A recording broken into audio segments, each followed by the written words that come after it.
अस्सलामुअलैकुम। कैसे हैं आप सब? उम्मीद करती हूँ खैरियत से होंगे। नए आने वाले व्यूवर से गुजारिश करें चैनल को सब्सक्राइब करें और बेल आइकन को प्रेस करें ताकि नई आने वाली हर वीडियो की अपडेट आपको मिलती रहे। आइए बढ़ते हैं अपने नॉवल की तरफ। Here we go.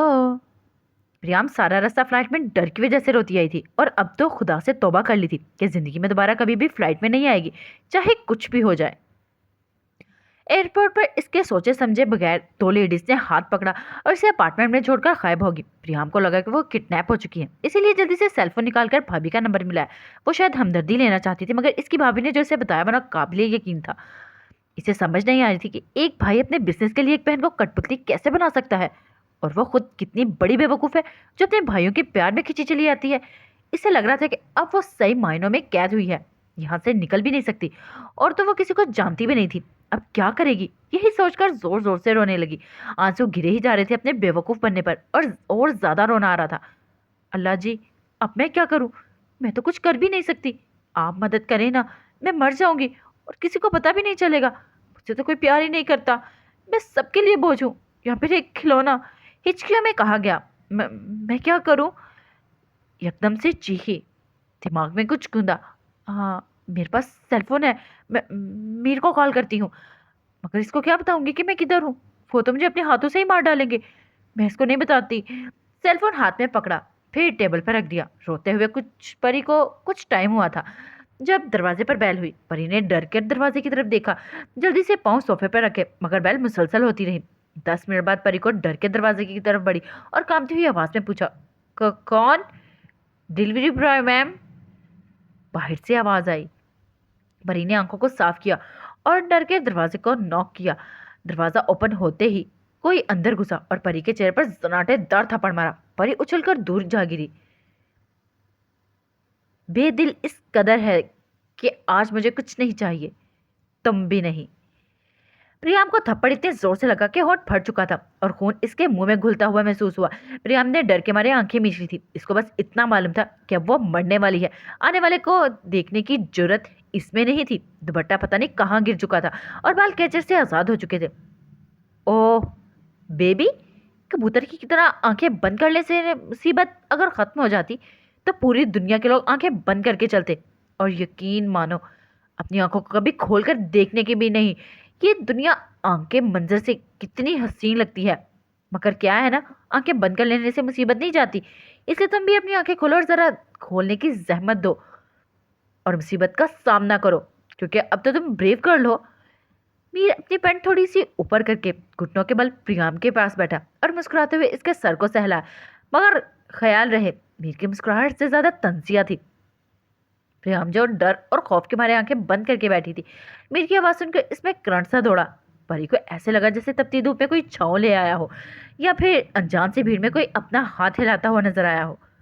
परी ने जल्दी से आंखें खोली और आंसू साफ करके मुड़ी और मुड़कर मीर की तरफ देखा। इसे मीर से खौफ जरूर हुआ, मगर इस खौफ ने अपनापन भारी हो गया था, इसीलिए तो मुड़कर मीर के सीने से जा लगी। मीर का दिल एकदम से जोर से धड़का, मगर जल्दी अपनी कैफियत पर काबू पाकर इसने परी को एक झटके से अपने सीने से जुदा किया।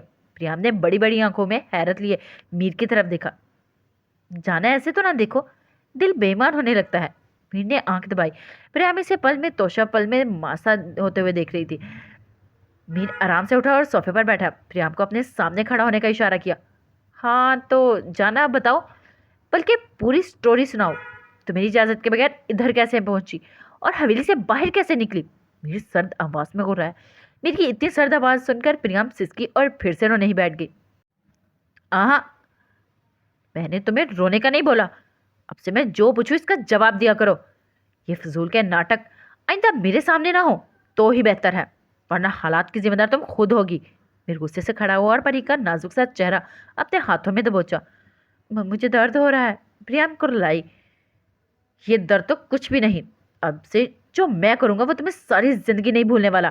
बहुत हो गया तमाशा। पीने गुस्से से इसका मुंह झटका। तुम्हें मैंने कहा था ना, कहते मेरी इजाजत के बगैर तुम घर से बाहर नहीं जाओगी, और वो अपने सो कॉल्ड भाइयों के साथ तो भूल कर भी नहीं जाना। फिर तुम क्यों निकली हवेली से? तुम इतनी चालाक हो या मासूमियत के ड्रामे सिर्फ मेरे सामने ही करती हो? मैंने जोर से इसके बालों को अपने हाथों में जकड़ा। मुझसे गलती हो गई, प्रियाम ने सिसकते हुए कहा। वो पहले ही भाभी की बातें सोचकर रो रही थी, अब तो मीर को गुस्से में देखकर और ज्यादा रोना आ रहा था। जाना तुम हर बार ऐसी गलती करोगी। तुमने मेरी कही हुई बातों को मजाक समझ लिया था। यार मैं तो मजाक के मूड में भी मजाक नहीं करता। फिर तुमने ये कैसे सोच लिया कि मीर सलार हैदर सीरियस होकर एवं धमकियां दे रहा होगा? होता तो इससे कुछ भी नहीं है। मीर ने परी को सोफे पर धक्का दिया। परी मीर की गजबनाक शक्ल देखकर सोफे से पीछे खिसकी। माफ कर दें। परी ने जल्दी से मीर के सामने हाथ जोड़े। मीर प्रियाम के अमल से बेसाख्ता ठनका। इसे प्रियाम पर और ज्यादा गुस्सा आया। मतलब हद है बेवकूफी की। पहले भोली बनकर मीर को गुस्सा दिलाती है, फिर इस तरह के अमल करके मीर को बदतरीन साबित करना चाहती है। तुमने गलती की है, इसकी तो सजा तुम्हें मिलेगी। सुनो, मेरी डिक्शनरी में माफी का लफ्ज नहीं है। और तुमने तो जिंदगी की सबसे बड़ी गलती की है। तुम मेरी सांसें छीनना चाहती थी। कहा भी था मुझसे दूर मत होना, वरना मैं पागल हो जाऊंगा। तो फिर मेरी बातों को सीरियस क्यों नहीं लिया? ये सोफे से उठकर इसके सामने झुका। आइंदा ऐसा नहीं होगा, प्लीज। प्रिया ने बंद आंखों से कहा। इसे बहुत ज्यादा तकलीफ हो रही थी। इसने मीर को कभी अपने सामने इतना सीरियस नहीं देखा था, इसीलिए वो बेयकीन सी थी।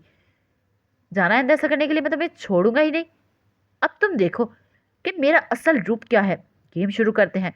तुम्हारे भाइयों को तो ऐसा सबक सिखाऊंगे कि वे दोबारा मेरी बीवी की तरफ नजर उठाने के काबिल न रहे। मीर ने इसको अपनी बाहों में भरा और मीर की पकड़ इतनी सख्त थी कि प्रियाम को अपनी पसलियां टूटती हुई महसूस हुई, इसलिए वो बेख्तियार से इसकी। मीर ने एकदम से इसे छोड़ा और प्रियाम का बाजू पकड़कर मरोड़ा। अब मेरे करीब आने से तकलीफ होती है? मैं तुम्हें जालिम लगता हूँ? तुम इतनी बेवकूफ कैसे हो सकती हो? मतलब प्रियाम, तुम इतनी ज्यादा बेवकूफ हो कि मेरा प्यार इश्क मोहब्बत तुम्हें नजर ही नहीं आता, और तुम इसे कोई नाम भी नहीं देती हो। तुम्हें लगता है मुझे तुमसे कोई फायदा हासिल होगा। अब मैं तुम्हें दिखाऊंगा कि मैं क्या चीज हूं।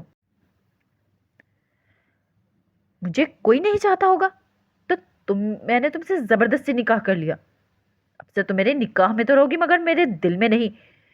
चलो, क्या याद करोगी? आज से तुम्हें मैं अपने दिल से आजाद करता हूँ, मगर याद रखना, तुम्हें निकाह से आजाद नहीं करूंगा। अपनी जिंदगी जी लो। अब तुम्हारे भाइयों को बताऊंगा कि एक लड़की की वजह से अपना बिजनेस छोड़ नहीं सकता मैं, और मजनू तो मैं बिल्कुल नहीं बनूंगा।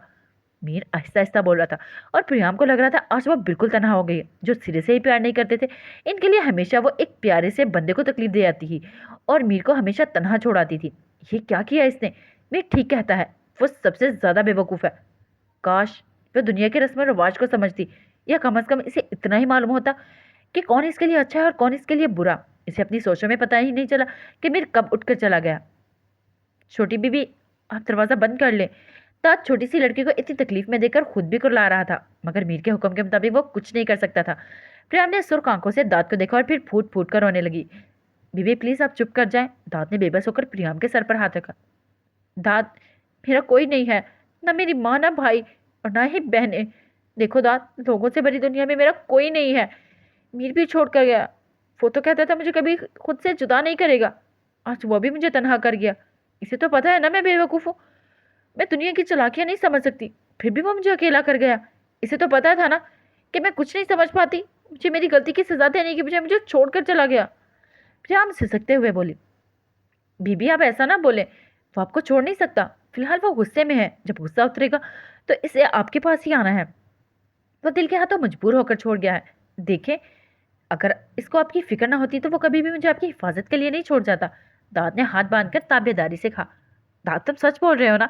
प्रियाम ने हैरत से दाद की तरफ देखा। जी जी बीबी साहिबा, मैं सच कह रहा हूँ। दाद प्रियाम की बड़ी बड़ी आंखों में हैरत देखकर मुस्कुराया। दाद, तुम मेरा एक काम करोगे और प्लीज मेरे को और पता ना चले? प्रियाम ने जल्दी से आंसू साफ किए। बीबी साहिबा, आप हुक्म करें, अगर करने वाला हो तो जरूर करूंगा। दाद ने नजरें झुका ली। दाद, तुम किसी तरह मुझे पाकिस्तान भिजवा दो, मैं तुम्हारा ये एहसान जिंदगी भर नहीं भूलूंगी। प्रियाम जल्दी जल्दी बोली। लेकिन बीबी, दाद इसकी बात सुनकर हिचकिचाया। दाद प्लीज तुम यही समझ लो कि तुम्हारी छोटी बहन तुमसे कुछ मांग रही है। प्लीज, मेरे अपने भाई तो अच्छे नहीं हैं। प्रियाम ने दाद को ब्लैकमेल किया, और वो बेचारा हो भी गया, क्योंकि इसकी अपनी कोई बहन नहीं थी। आज जब प्रियाम ने खुद को इसकी बहन कहा तो दाद का दिल मिनटों में पिघल गया। बीबी साहिबा, आप ऐसी बातें करके अच्छा नहीं कर रही। दाद बेचारा गड़बड़ा गया। बीबी साहिबा, नहीं, बल्कि मुझे अपनी बहन बुलाओ, मुझे अच्छा लगेगा। प्रियाम उछल कर खड़ी हुई। ठीक है गुड़िया, अभी तुम आराम करो, मैं सुबह काम करके बताता हूँ। दादी मुस्कुराकर इसके सर पर हाथ रखा। लेकिन मैं अकेले डरूंगी। प्रियाम जल्दी से बोली। गुड़िया, आपके शौहर का हुक्म है कि पूरी रात मैं आपके फ्लैट के बाहर खड़ा रहूं और आपकी हिफाजत करूं। दाद ने अपनी इधर होने की वजह बताई। मगर आप पूरी रात? परी ने हिचकिचाकर दाद की तरफ देखा। टेंशन की कोई बात नहीं है, ये मेरे लिए आम सी बात है। अब आप आराम करें।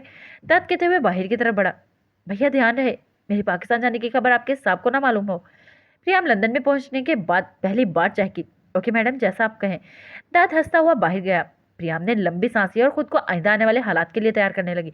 इतना तो इसे मालूम हो गया था कि अब जिंदगी बहुत टफ रूटीन देने वाली थी। इस बार अब क्या होगा, मुझे तो टेंशन हो रही है। भैया को पता चलेगा तो वो क्या करेंगे? बाबा जान से फिर से नाराज हो जाएंगे। मुझे तो समझ ही कुछ नहीं आ रही। हानी ने इस को कॉल करके बताया। यार अभी तो वो मुझसे भी नहीं मिला। मुझे अपनी ही फिक्र खाई जा रही है। स्वार ने भी दिल हल्का किया। स्वार, वो अब की बार किसी को नहीं छोड़ेंगे। मुझे लगता है कोई तूफान ही आएगा। हानि रूहान सी हुई। अच्छा यार, तुम टेंशन ना लो, जब आएगा हम तो हम संभाल लेंगे। स्वार ने हानि को तसल्ली दी। स्वार, तुम खुद को ही भैयू के सामने संभाल लेना, हम सब कुछ ना कुछ कर ही लेंगे। हानि ने स्वार की टांग खींची। जानती थी कि वो मीर से कितना डरा हुआ है। हाना, तो मेरा मजाक उड़ा रही हो? सवार चल के बोला। अरे भाई, जिसका पहले ही उड़ा हो उसका हम क्या उड़ाएंगे? हानि हंसी। तुम हंस लो मैडम, जब मीर आएगा तो रोते हुए मुझे ही कॉल करोगी। स्वार ने भी चिढ़ाया। हाँ तो तुम्हें ही कॉल करूंगी, मैं रोती रहूं और तुम हंस हंस कर अपने दिन गुजारो, ऐसा तो मैं होने नहीं दूंगी ना। इसलिए मैं तुम्हें ही कॉल करूंगी ताकि पूरा दिन टेंशन में रहो और किसी से हंसकर बात भी ना कर सको। हानी ने अपने दिमाग की कारस्तानी बताई। हाना, हाना तुम दुनिया की वाहिद लड़की हो जो अपना रोना इसलिए दिखाती है ताकि दूसरा बंदा पूरा दिन टेंशन में रहे। स्वर ने दांत पीसे। जी हाँ, मैं ऐसी इकलौती लड़की हूँ और ऐसे ही रहूंगी, मैं बदलने वाली नहीं हूँ। हाना इतराई। अब अल्लाह पाक ही मुझ पर रहम फरमा सकता है। सवार बड़बड़ाया। सवार, वो क्या है ना, तुम्हारे करतूत ऐसे नहीं है कि तुम पर रहम किया जाए। हानी जल के बोली। क्या हुआ मेरे करतूतों को? क्या हुआ है? सवार भी जला बैठा था। ये जो बार बार लड़कियां पटाने वाला चक्कर था, इसके बाद तुम पर रहम किया ही नहीं जा सकता। हानि ने दिल जलाया। यार, तो लड़कियां जल्दी पट जाती हैं तो मैं ऐसे काम ही नहीं करता। स्वाट गड़बड़ा के बोला। ओ भाई, लड़की पटाने के भी तरीके होते हैं, ये क्या बंदर की तरह मुंह की तरफ घूरी ही जाना। अब मैंने कौन सी 10-12 लड़कियां पटाई हुई थी जो मुझे मालूम होता? तो अब पटा लो, तुम्हें किसने रोका है? अब तो पटानी आ गई है ना। हानि को 10-12 लड़कियों का सुनकर गुस्सा आया। सच्ची? अब मैं पटा लो किसी भी लड़की को? जवार हानि की जलन महसूस करके मुस्कुराया। हाँ हाँ पटा लो, मगर भैया से तुम्हारी जिंदगी की गारंटी नहीं दे सकती मैं। हानि ने भिगो कर तीन मारा। यार, तो मुझे सारी जिंदगी मीर का ड्रावा देती रहोगी। सवार सच पटाया। नहीं, अभी भैया का ड्रावा देती हूँ, बाद में तो मैं अकेली ही काफी होंगी। हानि खिलखिलाई। तो मुझे ऐसे जलाती रहोगी क्या? स्वर ने आवाज में विचार भरी। नहीं नहीं, कभी कभार रिलैक्स भी कर दिया करूंगी। सुनो, बहुत दयालु हूं मैं। हानि मुस्कुराई। वो तो फिर मैं बताऊंगा कि मैं कितना दयालु हूँ। स्वार ने मायनी के जी से कहा। तुमने अगर ऐसी वाहियत गुफ्तगू की ना तो मैं कॉल बंद कर दूंगी। हनी ने अपने लाल गाल मसल। और अभी तो शुरू ही नहीं की। सवार खुलकर मुस्कुराया। तुम दफा हो जाओ। हनी ने जल्दी से कॉल बंद की। वो कितनी भी मुंह भट क्यों ना हो, मगर ऐसी बात पर हनी की बोलती ही बंद हो जाती थी। हमसे मत उलझो कि अब हम सरापा सवाल भी हैं और हाजिर है जवाब भी। दाद सुबह सुबह जब मीर के पास पहुंचा तो सारा घर ही बिखरा पड़ा था और दाद जानता था प्रियम का सारा गुस्सा इन बेजान चीजों पर उतारा गया है। दाद इन कीमती चीजों पर अफसोस करता हुआ मीर के रूम के पास पहुंचा। पहली दफा नॉक करने पर मीर का कम और इनका सुनाई दिया। दाद दिल में द्रूद पड़ता हुआ दरवाजा खोलकर अंदर गया, मगर मीर की हालत देखकर मालूम हुआ कि वो शायद सारी रात सो नहीं पाया और शायद रोया भी होगा, इसीलिए तो आंखें सुर्ख थी। साहब, दाद दर्द से पुकारा गया। दाद, मेरी हालत के बारे में कुछ मत पूछना, वरना शायद मैं गुस्से में आऊं और इसको ही खत्म कराऊं। मीर दर्द से बोलता हुआ खड़ा हुआ और प्रियम का नाम लेना भी जरूरी नहीं समझा। दाद को दोनों की हालत पर दुख हुआ। अब तो वो दोनों ही इसको अजीज हो गए थे। दाद में इसको सजा देने गए थे और मेरी बेबसी तो देखो। इसको देखते मेरा सारा गुस्सा हवा हो गया। ऐसा क्या है उसमें कि मैं इसके अलावा किसी और को देख नहीं सकता? मेरे दिल की बेईमानी तो देखो। मैं इसको बोल आया था कि मैंने इसे दिल से निकाल दिया है, मगर पूरी रात इस दिल ने सोने ही नहीं दिया। यार, बार बार इसके पास जाने के लिए, इसको देखने के लिए तड़प रहा है। मैं तो किसी को की गलती माफ नहीं करता और इसने तो बार बार गलती की है, फिर भी इसको सजा नहीं पता। मैं अपने दिल को निकाल फेंकना चाहता हूँ जो मेरे साथ गद्दारी कर रहा है। मीर, जाऊंगा। दाद, इससे कहो ना मुझे छोड़कर कहीं ना जाए। वो छोटी सी लड़की मुझे अपने जादू में फंसा चुकी है। इसे कहो मुझे आजाद कर दो। मीर दर्द से कुल रहा है। वो ना चाहते हुए भी आंख से आंसू टपका, जिसे वो दांत से छुपा गया। साहब प्लीज आप हिम्मत करें, दाद ने बेबसी से कहा। यार हिम्मत ही मुझे, क्या हुआ है? तुम जल्दी से ब्रेकफास्ट रेडी करो और फिर मुझे मीटिंग के लिए निकलना है। और हाँ, सबसे पहले सफाई का बोलो, मुझे उलझन हो रही है। मेरे अपने मखसूस सर्द लहजे में कहता वो वॉशरूम में घुसा। इसे देखकर कोई नहीं कह सकता था कि वो अभी भी टूटी बिखरी हालत में था। मीर की यही तो खासियत थी कि 1 मिनट से पहले ही वो अपने ऊपर परत पर परत खोल चढ़ा लेता था।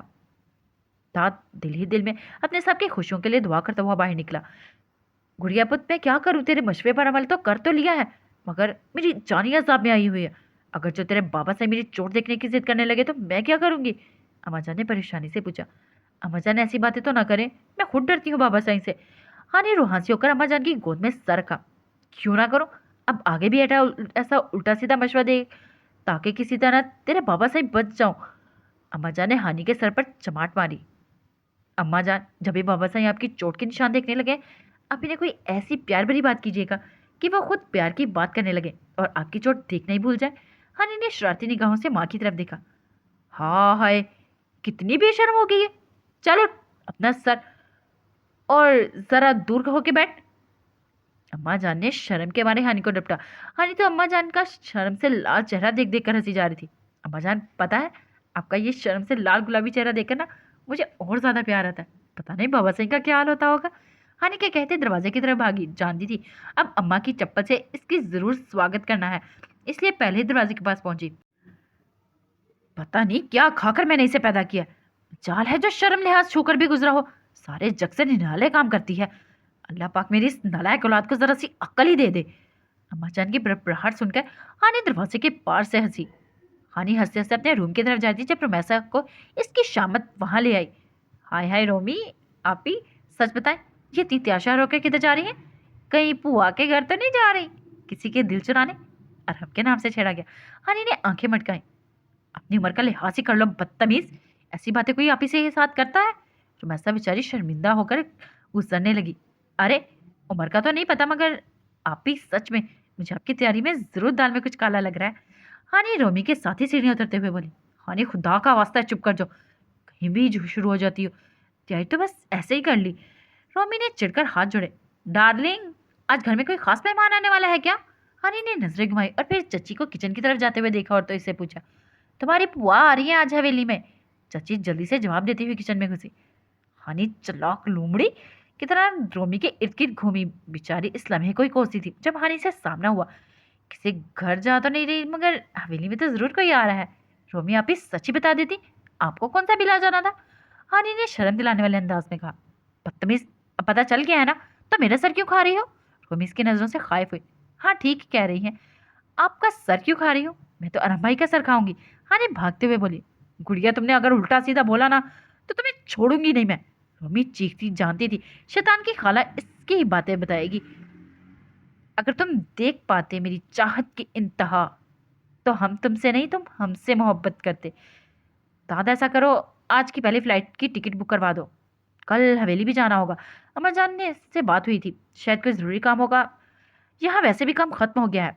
मीटिंग से वापस आने के बाद मीर ने दाद को अपने रूम में बुलाया और हुक्म जारी कर दिया।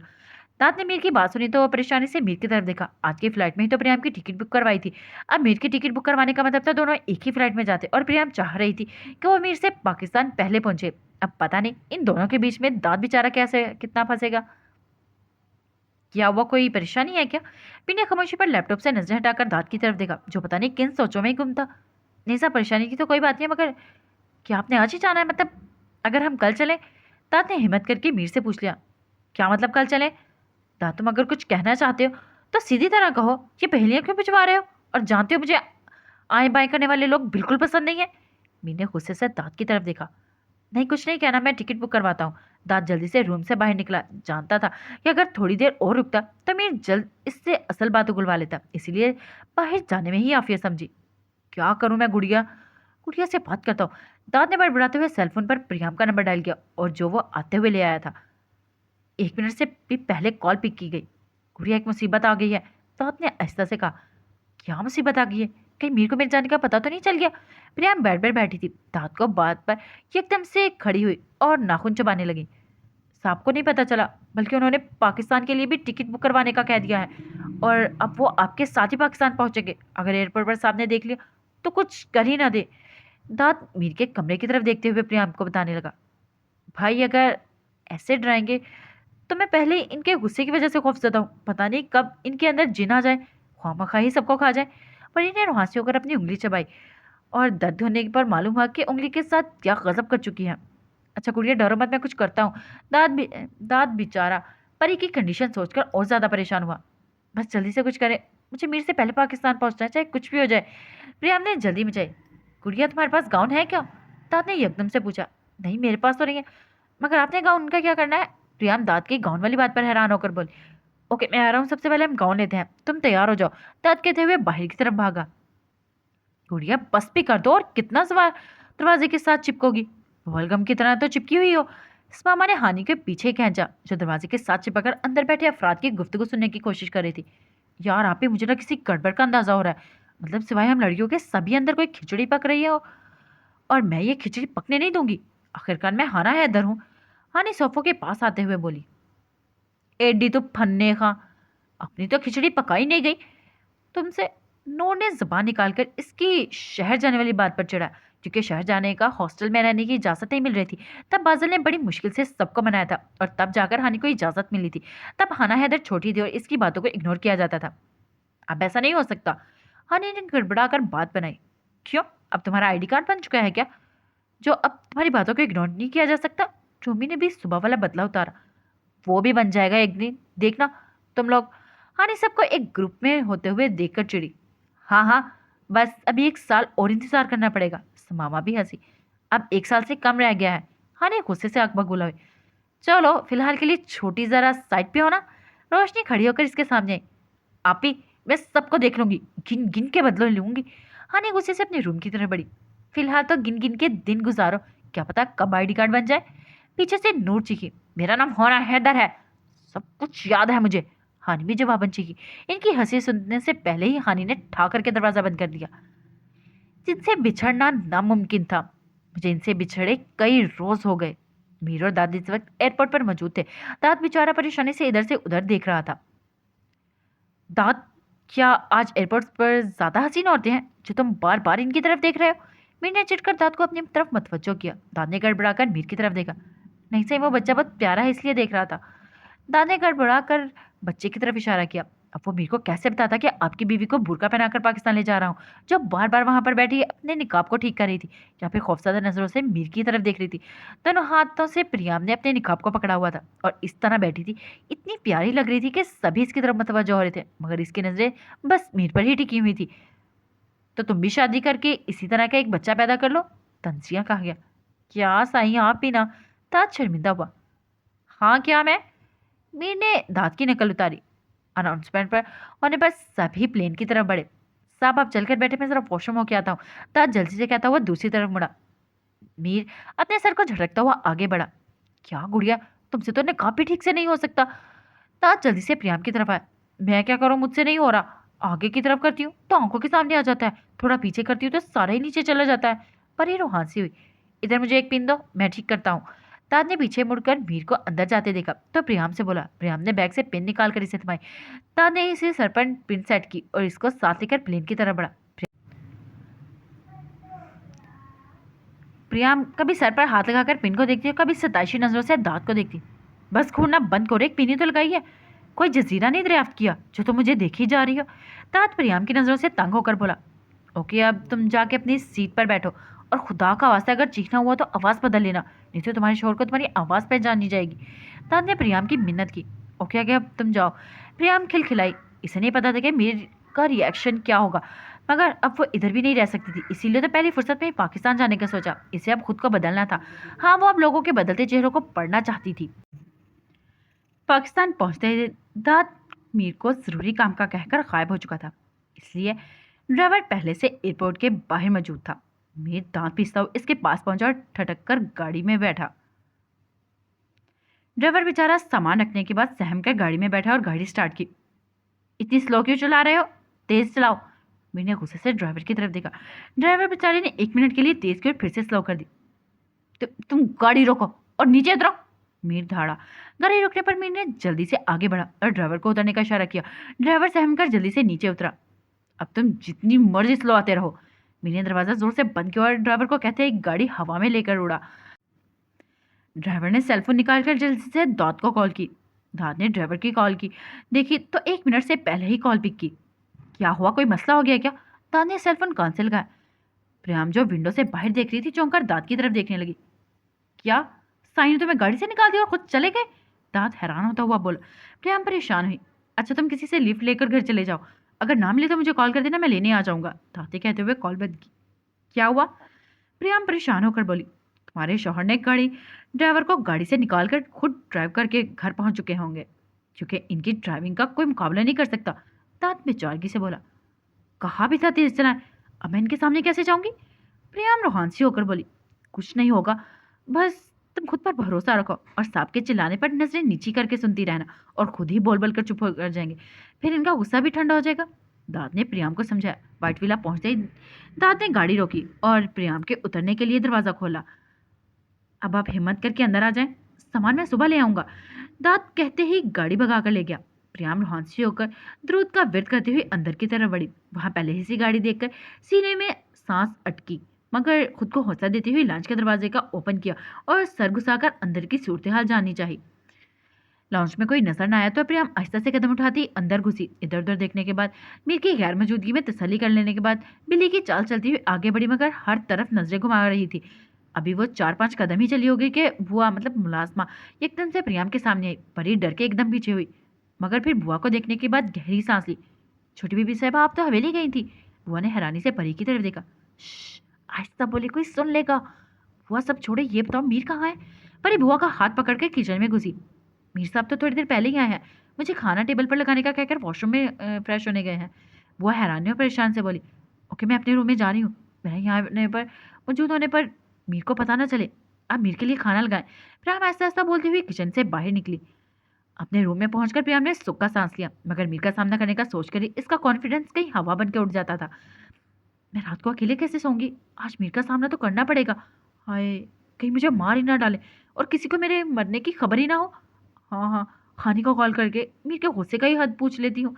प्रियाम को एकदम से हानि का ख्याल आया तो जल्दी से अपने हैंडबैग से सेलफोन निकालकर हानि का नंबर डायल किया। कॉल 1 मिनट में ही से पहले पिक हुई।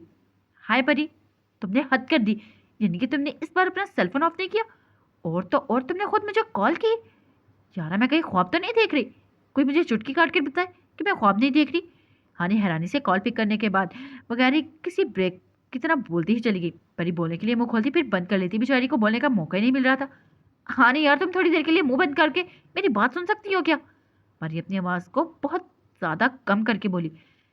परी, तुम इतनी आहिस्ता क्यों बोल रही हो? कहीं तुम मुसीबत में तो नहीं फंस चुकी हो? मुझे बताओ, मैं अभी भैया को कॉल करके इन्फॉर्म करती हूँ, वो हीरो की तरह तुम्हें बचाने के लिए आएंगे। हानि का रेडियो फिर से चला। परी इसकी बातें सुनकर अपना सर पकड़ चुकी थी। हानि, खुदा का वास्ता है, तो पहले मेरी बात तो सुन लो। परी रोहानसी होकर बोली। हाँ हाँ मेरी जान, सुनाओ, मैं तुम्हें ही तो सुनने के लिए बैठी हूँ। हानि ने खुशदिली से पुचकारा और परी ने अपने दांत पीसे। हानि, एक बात बताओ, मीर कितना गुस्सा करते हैं? प्रियाम ने हिचकिचाकर अपना सवाल बता ही दिया। क्या मतलब? तुम इस वक्त भैयू के गुस्से का क्यों पूछ रही हो? कुछ हुआ है? मैं सदके, तुम भैयू के गुस्से की फिक्र ना करो, मैं सब संभाल लूंगी। हानि परी का डर का अंदाजा लगाकर प्यार से बोली। हाँ ना हैदर, जो पूछ रही हूँ इसका जवाब दो ना प्लीज। प्रियाम झुंझुलाई। अच्छा देती हूँ, इतनी औखी क्यों हो रही हो? हानि अपनी तरफ से इसकी हालत का मजा लेकर बोली। हाँ हाँ जल्दी बताओ, तुम्हारी मेहरबानी होगी। परी जल्दी से बेड पर बैठी। यार, जब भाई गुस्सा होते हैं ना तो किसी को नहीं देखते, मतलब मेरा मतलब है कि अपना गुस्सा निकाल कर ही रहते हैं। यार, एक बार ना गाँव के किसी लड़के को दरख्त पर उल्टा लटका दिया था, पता नहीं इस लड़के पर गुस्सा क्यों थे। परी ने खुद को उल्टा लटकते देखकर सोचा तो झुरझुरी लेकर हानि की तरफ मतवज्जो हुई, जो बस बोली ही जा रही थी, मगर परी इधर डर के मारे बेड पर सुकड़ती जा रही थी। यार, आप ही ने बताया था कि एक मुलाजिम ने किसी लड़की को छेड़ा था। बस फिर जब भैया को पता चला तो उन्होंने अपना बेल्ट निकाला और इसकी इतनी धुलाई की वो बेचारा लहू लहान हो गया, और बमुश्किल ही भाविया सही ने इस मुलाजिम की जान बख्शवाई। हानि अभी मजीद बात बता दी कि परी ने से टोका। हानि, बस कर दो यार। परी खुद को सोचो से बेल्ट से मार खाती देखकर चिल्लाई। क्या हुआ परी, तुमने खुद ही तो पूछा था। हानि इसके चीखने पर परेशान है। हानि, तुम वापस कब आ रही हो? परी ने मौजूद गुफ्तगू बदला। क्या हुआ यार, तुम मुझे पागल बना के ही छोड़ोगी, अब वापसी का क्यों पूछ रही हो? हानि हैरान होकर बोली।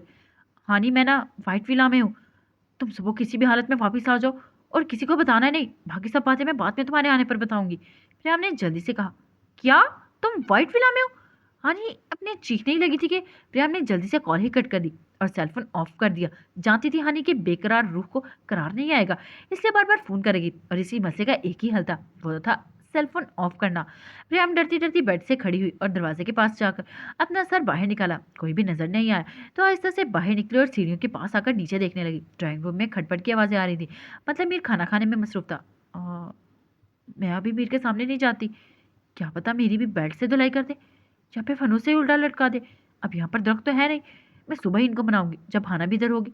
चलो वो मुझे बचा तो लेगी ना, वरना अभी तो कोई बचाने वाला भी नहीं है। वो अभी नेक्सी में चली गई है, अब भूख को बर्दाश्त ही करना पड़ेगा। फ्रूट से उठा लाती, मगर तब अकल ही नहीं थी। प्रिया खुद से ही बातें करते हुए अपने रूम की तरफ बढ़ी। तुम इस वक्त यहाँ पर, लंदन से कब लौटे और मीर भी आ गया? मुलाजिम के बुलाने पर जवार जब ड्राइंग रूम में दाखिल हुआ पहुंचा तो सामने दाद को देखकर हैरान रह गया, इसलिए थोड़ी परेशानी से बोला, अभी थोड़ी देर पहले ही पहुंचे हैं, साई भी मेरे साथ ही थे। दाद जवार से मिलने के बाद सोफे पर बैठा। तो फिर तुम यहाँ क्या कर रहे हो? मतलब क्या मीर ने तुम्हें मेरे पास किसी काम के लिए भेजा है? सवार भी उलझता हुआ सोफे पर बैठा। नहीं, काम के लिए नहीं भेजा, मगर मीर साहब से छुप कर इधर आया हूँ, एक रात के लिए रुकना है। साई से गद्दारी करके बैठा हूँ, इसीलिए इनसे छुप कर आपके पास आया हूँ। दाद ने मुस्कुराते हुए कहा, कैसी गद्दारी कर बैठे हो दाद?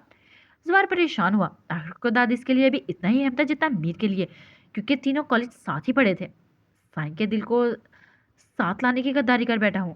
आप फिलहाल नहीं समझेंगे, साहब से मिलने के बाद इनसे पूछ लीजिएगा। दाद ने सवार की शक्ल देखकर मुस्कुराहट होगी। यार तुम्हारे हिसाब से मैं खुद छुपता फिर हूँ, वो क्या हक बताएंगे? पता नहीं मेरी क्या हालत करेगा। अब तो सुबह ना होने की दुआ कर सकता हूँ। सवार ने बेचारगी सी शक्ल बनाई।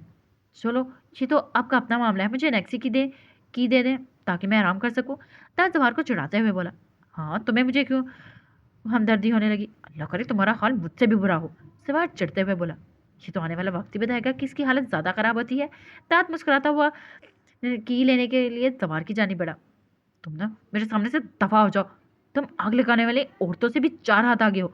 सवार चिढ़कर बोला, ओके ओके मैं तो जा रहा हूँ आराम करने के लिए, आप अपने मुस्तकबिल के लिए कोई प्लानिंग ही कर ले। तात कहते ही बाहर की तरफ बढ़ा, क्योंकि अब जवार को सही वाला गुस्सा आने लगा था।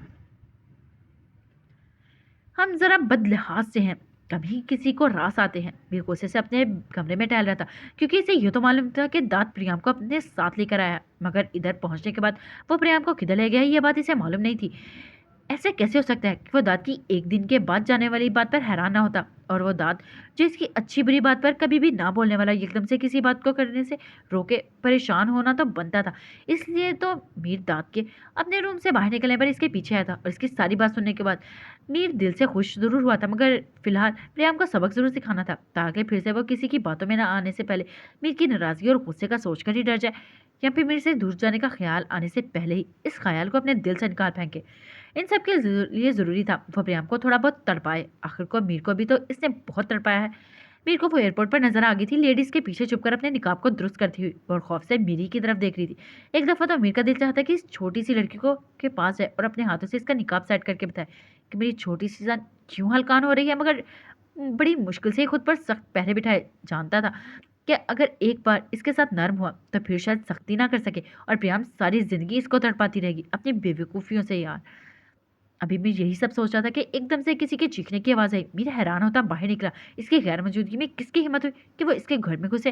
मेरी आंखों को सिगरता हुआ चीख की जानिब मतवज्जा हुआ, मगर चीख तो हाना और प्रियाम के रूम से आई थी। गुड़िया तो अभी हवेली में ही है, फिर कमरे में कौन है? मीर गड़बड़ा कर दरवाजे को खोला। मीर ने खुशगवार हैरत से अपने सामने बंद आंखों के साथ चीखें मारती हुई प्रियाम को देखा। मतलब प्रियाम कहीं और नहीं बल्कि इसके पास ही आई है, इतने से गुस्से पर। अगर वो इतना समझ सकती है तो मेरी थोड़ी नाराजगी पर तीर की तरह सीधी तो हो ही सकती है। हाँ, मीर दिल से खुश हुआ और खुशी से मर ही ना जाए। ओ अल्लाह ना करे, अभी तो प्रियम के साथ जीना है, इस पागल लड़की को बताना है कि मेरे जीने की वजह बन गई है। ओह, मैं क्या ही सोचे जा रहा हूँ। तुम तुम मेरे घर में क्या कर रही हो? मीर थाड़ा। प्रियम की चीखों को ब्रेक लगा। इसने डर के मारे आंखें खोली और खौफ से मीर की तरफ देखा। मैं तुमसे पूछ रहा हूँ, तुम मेरे घर में क्या कर रही हो? मीर इसके करीब जाकर गुर्रा है। मैं इधर हूँ। 2 कदम पीछे होकर बोली। माशाल्लाह से मेरी आंखें सलामत और नजर आ रहा है मुझे तुम इधर ही हो। मुझे ये बताओ तुम इधर कर क्या रही हो? मीर इसके 2 कदम पीछे होने पर गुस्सा हुआ और उसको बाजू से पकड़कर अपने सामने किया। मैं इधर रहूंगी। परी की आंखों से आंसू टपके और रोते हुए मीर को बताया। मीर के दिल को कुछ हुआ, मगर मीर ने दिल को डपटा और सख्ती से परी का बाजू पकड़कर बाहर की तरफ बढ़ा। तुम इधर नहीं रहोगी बल्कि अपने भाइयों के पास जाओगी। वो तुमसे प्यार करते हैं और तुम भी इनसे प्यार करती हो, तो तुम्हें इनके पास जाना चाहिए और अपनी लाइफ को एंजॉय करो। मैं तो तुम पर बहुत जुल्म करता हूँ, तो फिर मेरे घर में रहने का जवाब ही नहीं बनता। फिर गुस्से से परी को खींच कर लाउंज में लाया। मुझे नहीं जाना, मैं इधर ही रहूंगी। अगर आपने मुझे घर से निकाला ना, तो मैं अम्मा जान को बताऊंगी। परी ने रोते हुए एकदम मीर को धमकी दी और इसे इस सिचुएशन में बस अम्मा जान ही की याद आई थी, इसलिए मीर को अम्मा जान के नाम से डराया। वैसे भी इसको इतना तो मालूम हो ही गया था कि मीर अपनी अम्मा जान से बहुत प्यार करता है और इनकी कोई बात भी नहीं टालता, इसलिए परी ने अपनी तरफ से मीर को बहुत बड़ी धमकी दी। किसकी अम्मा जान को बताओगी? मेरी आंखें निकाली, मगर इतना तो जान गया था इसे धमकाया गया है। मैं अपनी अम्मा जान को बताऊंगी। अम्मा जान ने कहा था कि अगर कोई कुछ भी कहे तो इन्हें बताऊं। तो मैं ये भी अम्मा जान को बताऊंगी कि आपके बेटे ने मुझसे शादी कर लिया, अब वो मुझे घर से निकालना चाहते हैं। दुपट्टे से सूसू करती नाक को साफ करके मीर को बताया गया। मीर ने हैरानगी से पहले प्रियाम की हिम्मत को देखा, जो मीर को आंखों में देखकर इसको धमकी दे रही थी, मगर जब दुपट्टे से नाक साफ करते देखा तो जल्दी से चीख करके बाजू को छोड़ा। तुम अम्मा जान को बताओगी कि तुम्हारी शादी मुझसे हो चुकी है? मीर ने दांत पीसे। हाँ, मैं बताऊंगी, और फिर बाबा साईं से आपको मार भी खिलवाऊंगी। मैं सब कुछ बता दूंगी। प्रियाम ने दुपट्टे से नाक को मजीद लाल किया। तुम किसी को कुछ नहीं बताओगी, वरना मुझसे बुरा कोई नहीं होगा। और प्लीज तुम दुपट्टे को तो खुरा मत करो। मीर ने गुस्से से वार्निंग दी। मेरा दुपट्टा है, मेरी मर्जी, और मैं क्यों नहीं बताऊंगी? मैं आपसे डरती थोड़ी हूँ। प्रियाम ने चिढ़ाने के लिए नाक को रगड़ा। तुम मुझसे नहीं डरती? मीर बिल्कुल इसके नजदीक हुआ। आप मुझे डराएंगे क्या? प्रियाम ने इसके करीब आने पर डरी। मैं कुछ और भी करूंगा। मीर ने मायने खींची से इसके कंधों को पकड़ा। आप मुझे मारेंगे अब? प्रियम ने डरते हुए बोली। मीर इसकी बात पर हैरान होकर पीछे हटा, मतलब इसकी बात को समझा ही नहीं गया, और इसके मायने की इस बात पर ये क्या बात की है? उफ, इसकी मासूम बीवी। मैं तुम्हें क्यों मारूंगा? मीर ने सर झटक कर इससे पूछा। मुझे पता है, अब आप मुझे मारेंगे। प्रियम अपनी बात पर जोर देकर बोली। पागल हो गई हो? मैं इतना कमजोर मार दूं जो तुमको मारूंगा? मीर गुस्से से पागल हुआ। आपको गुस्सा आ रहा है इसलिए आप मुझे मारेंगे? प्रिया इसको गुस्से में देखकर खौफ से बोली। तुम मुझे गुस्सा दिला रही हो, इससे पहले कि मैं कुछ करूं तुम मेरी नजरों से दूर हो जाओ। मीर को राते हुए बोला। मैं क्यों दूर हो, मैं आपके पास ही रहूंगी। दुबदू जवाब देकर वो मीर को हैरान कर रही थी। तुम इधर ही मरो, मैं अपने रूम में जा रहा हूँ, और खबरदार जब तुमने आवाज निकाली नहीं तो जुबान काट दूंगा। मीर चिढ़कर अपने रूम की तरफ बढ़ा। प्रेम कुछ कहे बगैर इसके बाजू के साथ चिपकी। क्या मसला है, दूर रहो मुझसे। मीर इस पर बरसा। मैं आपके साथ ही रहूंगी, मेरे रूम में भूत है। प्रियम आहिस्ता से बोली। अच्छा है ना, भूत तुम्हें खा जाए, मेरी जान छूटे। मैंने बाजू ने को नहीं छुड़वाया। कुछ भी हो, जान बसती है मीर की इसमें। मैं फिर भी आपको दूसरी शादी नहीं करने दूंगी। प्रियम ने नई मंतक ढूंढी। मेरी माँ प्लीज, मुझे इतने ज्यादा शौक मत दो, और मुझे सोने दो, सुबह मुझे ऑफिस भी जाना है। मीर ने रूम में पहुंचकर इसके सामने हाथ जोड़े। मैं बेड पर सोऊंगी। प्रियम खुशी से बेड की तरफ बढ़ी, मगर मीर ने इसका हाथ पकड़ कर रोका। तुम सोफे पर सोओगी, और मुझे नींद आने से पहले तुम्हारी आंख बिल्कुल नहीं लगनी चाहिए, वरना मुझे तो बहुत, तुम जानती हो मैं क्या कर सकता हूँ। मीर बेड पर लेटते हुए बोला। प्रिया बेचारी सर हिलाने के अलावा और कुछ कर भी नहीं सकती थी। अभी तो शुक्र कर रही थी कि मीर ने इसको मारा नहीं था। हम सरफिरों से कोई तवक्को ना कीजिएगा, गुस्से में चल पड़ेंगे मोहब्बत पर थूक कर। सवारा भी नींद में जा ही रहा था कि एकदम से सेलफोन गुनगुनाया, और इसने देखे बगैर ही कॉल काटी और फिर से आंखें बंद की। 1 मिनट से पहले सेलफोन दोबारा से गुनगुनाया। जवार ने बंद आंखों से कॉल पिक की और अगले ही बंदे के बोलने का इंतजार करने लगा। जवार! सेलफोन पर चिंगारती हुई आवाज उभरी। जवार बेचारा घबरा कर उठ बैठा। जी जवार बुखलाते हुए बोला। तुमने मेरी कॉल पिक क्यों नहीं की? किधर थे जानते भी हो? जब कॉल करती हूँ तो कितनी जरूरी बात करनी होती है, और तुमने मेरी कॉल ही काट दी। हाना बगैर सांस लिए बोलती और बोलती चली गई। सवार बोलने के लिए मुंह खोलता और फिर बंद कर देता। यार रात सोने के लिए होती है, मैं भी सो ही रहा था, किधर होना था? तुम्हारी कॉल जानबूझकर नहीं काटी, हाथ लग गया था। सवार ने बंद आंखों से अपनी सफाई देने की कोशिश की। अच्छा मेरी बात सुन लो, फिर पूरी रात सोते रहना है। हानी ने इसकी बात सुने बगैर बोली। हाँ जी सुनाओ, मैं सुन रहा हूँ। सवार फिर से बेड पर लेट गया और सेलफोन कान से नीचे दबाया। सवार तुम्हें पता है प्रियाम भाइयों के घर व्हाइट विला में मौजूद है? खाना खुशी और जोश से बोली। हाँ पता है मुझे। सवार बमुश्किल आंखों को खोलकर नॉर्मल अंदाज में बोला, मगर हाना की चीख पर अंदाजा हुआ कि इसने क्या बोला है। सवार तुम्हें पता था पर ये व्हाइट विला में है? हानी सीरियस होकर बोली। नहीं, वो मैं कह रहा था कि मुझे क्या पता होना है। सवार की पूरी आंखें खुल चुकी थी और नींद दुम दबाकर भाग चुकी थी। सवार मैं मजाक के मूड में नहीं हूँ, मुझे सच बताओ कि तुम्हें किस वक्त पता चला कि परी व्हाइट विला में है? हानी ने दांत पीसे। सवार तो बस अपनी नींद को ही कोस रहा था। हाँ ना, वो मैं बोल रहा था कि। सवार हिचकिचाते हुए बोलने लगा। सवार, अब भी तुमने सच नहीं बोला ना तो मैं तुमसे कभी बात नहीं करूंगी। हाना ने इसकी बात काटी और धमकी दी। हाँ हाँ, मीर की बहन हो, धमकी तो दोगी ना। हाँ ना, वो दांत आया था तो इसने मुझे बताया कि इसलिए मुझे मालूम हुआ। सवार ने सजा के लिए खुद को पेश किया। तो फिर तुमने मुझे क्यों नहीं बताया? सेलफोन से हाना की संजीदा आवाज गूंजी। यारा, मैंने सोचा तुम्हें सुबह बताऊंगा, अब क्या तंग करूं? सवार इसकी संजीदा सी आवाज सुन के घबराया। तुम हमेशा ऐसा ही करती हो, मुझे कुछ नहीं बताते। तुम्हें लगता है मैं बच्ची हूँ और सीरियस भी नहीं होती। इसको बताने का कोई फायदा ही नहीं है। हाना की भीगी सी आवाज गूंजी। सवार का दिल इस बात सुनकर कुरलाया और वह छोटी सी बच्ची छोटे से अरसे में इसके लिए इतनी अहम हो गई थी कि वो अपनी खुशी से ज्यादा इसकी खुशी के लिए काम करता था। वो तो नटखट सी ही अच्छी लगती थी। ऐसे भीखे लहजे में बात करती हुई इसे बिल्कुल नहीं पसंद थी। हाँ ना, ऐसी बात नहीं है, तुम गलत सोच रही हो। सवार अभी बात कर ही रहा था कि टूटू से पहले ही चलाकर कॉल बंद कर चुकी थी। सवार ने जल्दी से कॉल मिलाई। पहली बेल पर कॉल काट दी गई और दूसरी बेल पर सेल फोन ऑफ ही हो गया था। सवार ने गुस्से से अपने बाल खींचे। पागल है, ऐसे कैसे सोच सकती है?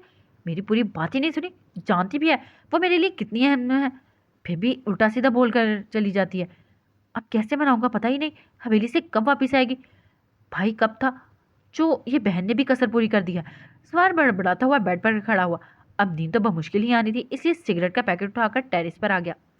ओके गाइस, आज के एपिसोड के लिए इतना ही। फिर मिलते हैं नेक्स्ट एपिसोड में। अपना ख्याल रखिएगा, दुआ में याद रखिएगा। हमें फीडबैक क्लास भी दीजिएगा। हमें बताइएगा कि ये नावल आपको कैसा लगा, कुछ खट्टा सा कुछ मीठा सा। फीमान अल्लाह।